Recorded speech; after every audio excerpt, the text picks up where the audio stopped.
मुअज़्ज़ज़ नाज़रीन, अस्सलामु अलैकुम वरहमतुल्लाहि वबरकातुहू। रिश्तों के मुताल्लिक़ एक इंतहाई अहम वजीफ़ा, जिन बच्चियों के रिश्ते नहीं आते या जिन बच्चों के रिश्ते आते हैं, बात बनती है फिर टूट जाती है, तो उनके लिए बेहतरीन अमल जो है, लेकिन उसके लिए मैं अक्सर कहता हूँ कि अव्वल आखिर दुरूद पाक लाजमी पढ़े, कम अज़ कम 3-3 मरतबा, और बावुज़ू होकर ये वजीफ़ा करें और नमाज की पाबंदी करें।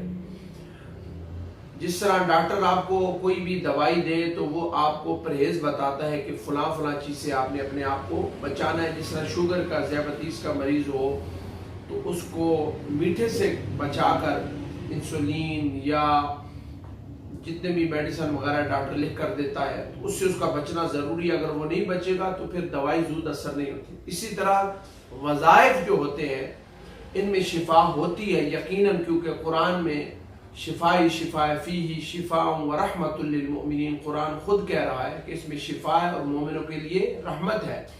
तो जब अल्लाह ने कहा कि ये शिफा है तो 100% बल्कि इससे भी ज़्यादा परसेंट उसमें शिफा है। लेकिन अव्वल आखिर दुरूद पाक पढ़ के बावुज़ू होकर नमाज की पाबंदी करके ये वज़ाइफ, बच्चियां घरों में जो रिश्तों के लिए बैठी हुई हैं उनके लिए बेहतरीन अमल है। ये वजीफ़ा कौन सा है? 23वां पारा सूरह यासीन की आयत नंबर 36।